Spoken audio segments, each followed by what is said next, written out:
Olá, meus amigos, sejam todos muito bem-vindos ao canal Politizando. Eu sou o William Jacob. Eu vou trazer para vocês aqui que o jornalista ouviu gente do PL que diz que Bolsonaro está morrendo de medo de uma possível delação do seu então ministro da Justiça, Anderson Torres, que está preso, por conta ali da sua omissão nos atos do dia 8 de janeiro. Ele que era secretário de Segurança Pública do Distrito Federal, depois ali que ele saiu do governo Bolsonaro, só que ele está se complicando em várias frentes. Já gravei um vídeo até sobre isso, vamos pegar aqui os desdobramentos, e ele até mudou de advogado, que reforçou aí de que ele vai sim fazer delação, e para muitos não é se vai, mas quando ele vai, e segundo consta, se ele fizer, dificilmente Bolsonaro vai escapar. E trarei aqui também algumas notícias preocupantes vindas aí da área da economia do governo Lula, mas antes eu quero agradecer. Nós alcançamos a marca de 142 mil inscritos no canal, muito obrigado.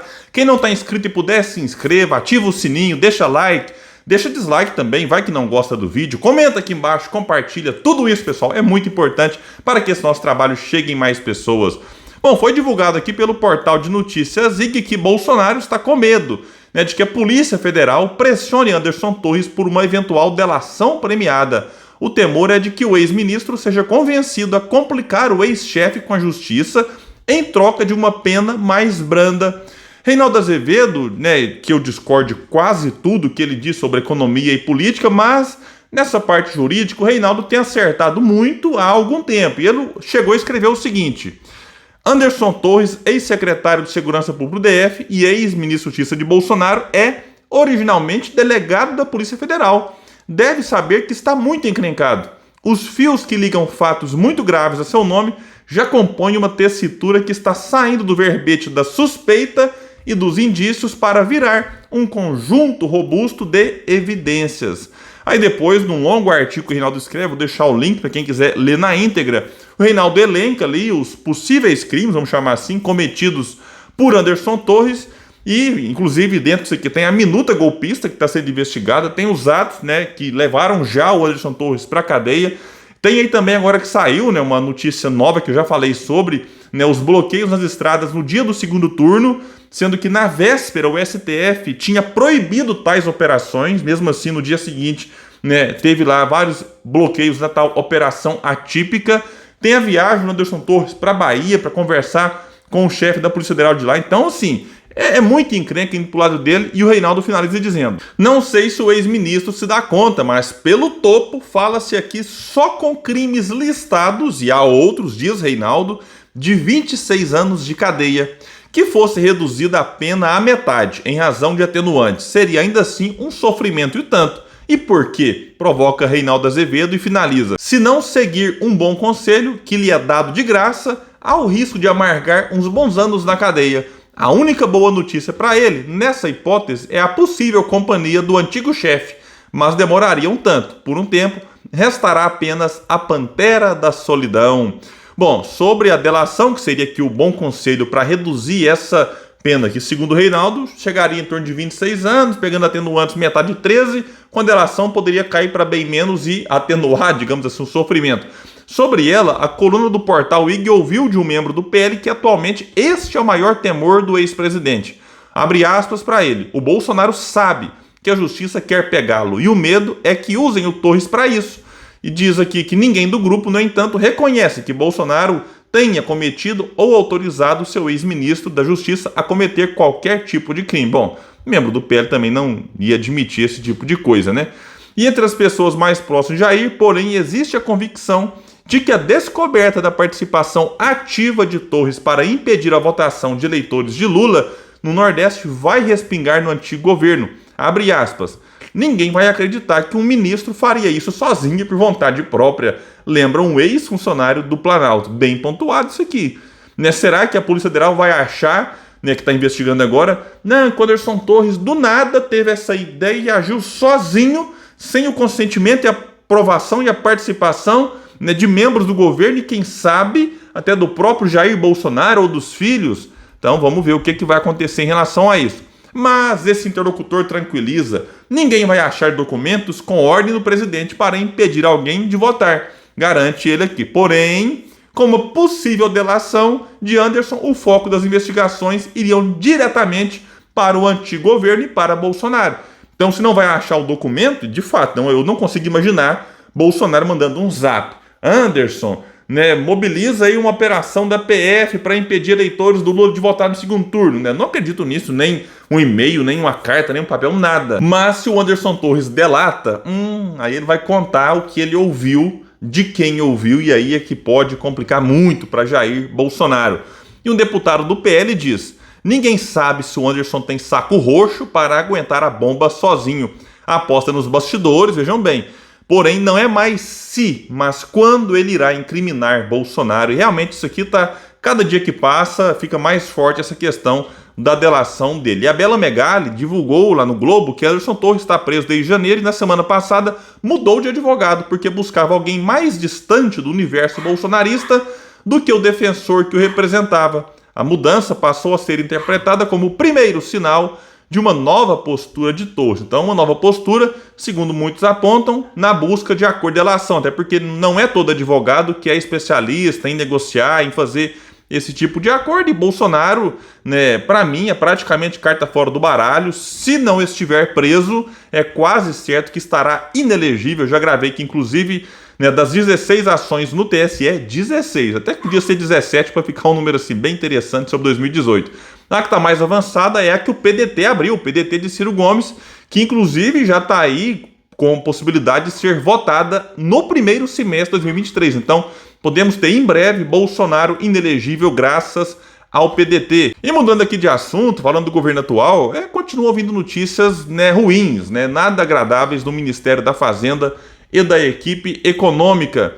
Vai dizer que, né, uma manchete do UOL: com bom imposto de renda, não precisa taxar fortuna, diz diretor do Ministério da Fazenda, Rodrigo Orair, que é o diretor do programa da Secretaria Extraordinária da Reforma Tributária do Ministério da Fazenda, e ele disse o seguinte num evento organizado pelo Bradesco. Então estava ali diante da banqueirada, abre aspas para ele: estamos trabalhando sobre o imposto de renda e não de patrimônio. Se você tem um bom modelo de imposto de renda e de herança, pode prescindir de uma tributação de patrimônio. Se você não tem, pode usar ela complementarmente. Nos foi dada a missão: trabalhe num bom modelo de imposto de renda. E é isso que a gente está fazendo. Olha, primeiro, está só falando, conversando aqui, mas, né, esse tipo de fala aqui é complicado. E quando se pensa em imposto de renda no Brasil hoje, né, quem recebe um salário mínimo e meio já paga.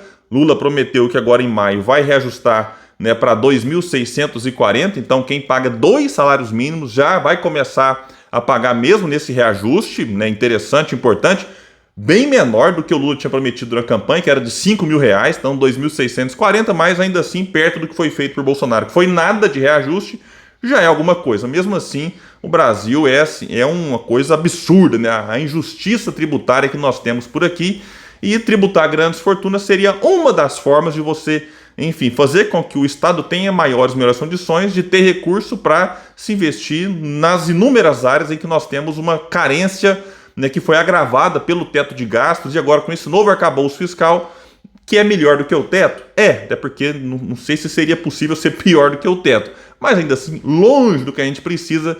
Então, como o arcabouço foi pensado pela equipe e tal e apresentado deixou a desejar, a gente fica sempre com medo dessa reforma tributária, sobretudo já negando que vai mexer nas grandes fortunas, que mexeria no bolso, sabe quantas pessoas? 58 mil, num país com 210 milhões de habitantes, pouco mais de menos de 60 mil pessoas, tem mais de 20 milhões, mas mesmo assim o governo não quer mexer nisso. Então, vamos aguardar, mas os primeiros sinais não são bons. O Paulo Nogueira Batista Júnior, que é economista, escritor e autor do livro O Brasil Não Cabe no Quintal de Ninguém, foi vice-presidente do novo Banco de Desenvolvimento, né, estabelecido pelos BRICS, indicado na época lá pela Dilma, tuitou o seguinte sobre isso aqui: assessor da Fazenda em evento do Bradesco tranquiliza: não precisamos necessariamente do imposto sobre grandes fortunas, lembrando que está previsto na Constituição. Aí ele finaliza dizendo: competição no governo para quem se mostra mais manso. Pois é. E detalhe, né, o governo precisa de uns 100 bi só no ano que vem para zerar o déficit, né, como está na proposta do novo arcabouço. Em 2025 e 2026 tem que ter um superávit, vai tirar de onde? Né, parte disso poderia vir da tributação das grandes fortunas, como eu disse, impactaria pouquíssimas pessoas, né, para ajudar milhões de brasileiros. Mas foi divulgado algo pela Globo News muito preocupante, eu vou trazer para vocês aqui. E vamos ficar bastante atento, porque quando você tem um arcabouço como teve ali, essa proposta inicial, que a gente não pode nem duvidar que vai ser piorada nesse Congresso que está aí, que não dá para confiar nada. E aí, então, todo cuidado é pouco e os sinais não são bons. E ontem saiu isso aqui, dia 4 de abril, 19h38. Manchete: Haddad, sem correção, alternativa é fazer cortes. Então, além de não mexer no andar de cima, vai cortar no andar de baixo? Pelo amor de Deus. Manda aqui o que a jornalista vai dizer. O ministro da Fazenda, Fernando Haddad, nesse evento que você mencionou hoje mais cedo, disse ali para uma plateia de investidores que, caso essas distorções tributárias, como o ministro classifica, também chamados de jabutis tributários, não forem corrigidos, que então o governo terá de cortar programas sociais que são caros à sociedade. Programas sociais. Por que não fala em cortar renúncia fiscal? Que boa parte desses barões aqui pega uma mamata aí gigantesca, de bilhões. Então é um negócio absurdo.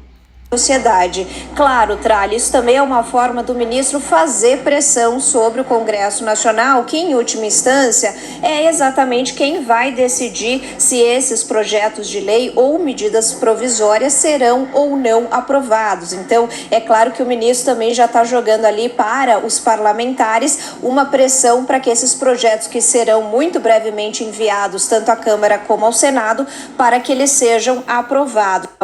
Ah, meu Deus do céu, é uma pressão. Ó, eu vou cortar gasto. Ele tá achando que o Congresso vai se sentir pressionado com esse tipo de ameaça aqui? Tenha santa paciência, ainda mais no primeiro ano de mandato. Se fosse ano eleitoral, até que não duvido. O Congresso, né, para não ficar mal visto junto à sociedade, de tentar fazer alguma medida ali, enfim. Mas 2023, eleição só daqui a 3 anos.